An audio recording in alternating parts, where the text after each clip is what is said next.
My name's Adam. I'm the pastor here at Melbourne Heights, and I want to welcome you all as we come to worship today. We especially want to take a second to welcome you if you're new to Melbourne Heights or haven't been around in a while or are joining us online for the first time, because we know it can be a little crazy to check out a new place. So we want to let you know what you can expect out of the time that we'll spend together today. And we have come together to worship God, so we encourage you to focus your hearts and minds and allow God to speak to you during the time that we spend together in this place today. We're going to invite you to join with us as we worship God through song. All the words for all of our songs will be up on the screen so that you can follow along. A little bit later on, I'll have a message so that we can try to hear that word from God while we're together in this place. But as we get started into our service today, I think it's important for us to take just a moment to acknowledge what has been happening in the world around us since the last time that we gathered together in this place.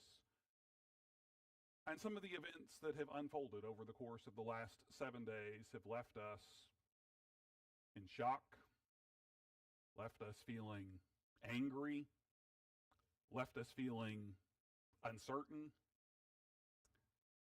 Some instances even left us feeling traumatized. That's how I felt as I watched the unfolding coverage of everything that has taken place in Minneapolis over the last few days. And I found myself time and time again asking a question that I've been asking since I was a teenager. I grew up in the 90s, so I'm one of those kids who spent most of my childhood running around with a little bracelet on my wrist that had 4 letters on it, WWJD, what would Jesus do? And as I've looked at the stories that have unfolded about what happened in a needless act of violence, I've asked myself time and time again, what would Jesus do in the situation? And it's not always an easy answer to find, because when you look at Jesus' life, there were times when Jesus ministered to Roman soldiers who were part of an occupying force who came into Israel even though the people of Israel did not want them there. But Jesus reached out and ministered to the soldiers. But there were also plenty of times when Jesus spent and shared his ministry with people who were living under the oppression of the Roman Empire.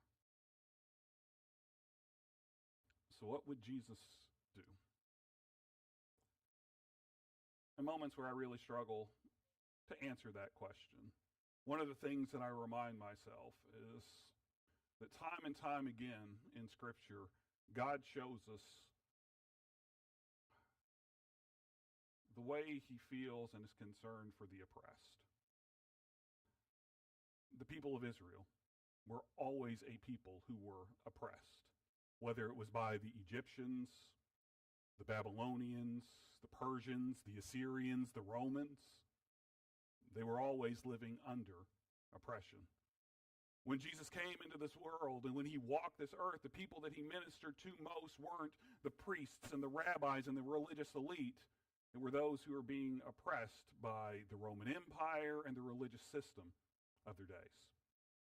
Look at the way that Jesus ministered to people who were blind, that would have been shunned in their culture. The way that Jesus was willing to lay his hands on lepers, that no one else would dare go near. The conversation he had with the Samaritan woman at the well.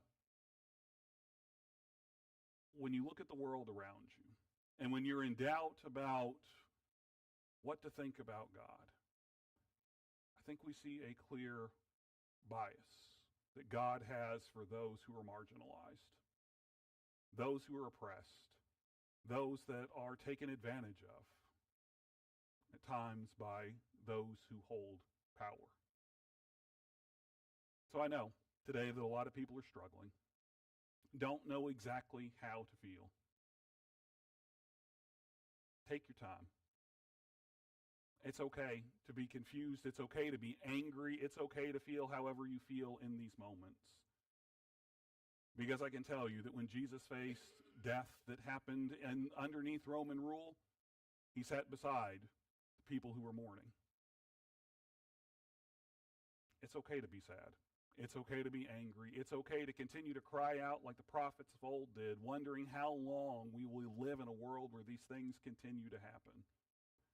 Because so much of it is completely needless. And so much of it would end if we simply did a better job of what we talked about last week in worship. When we treat anyone like they are less than human, we're wrong. And we are seeing that continuing to happen so often in the world around us. So, I don't have great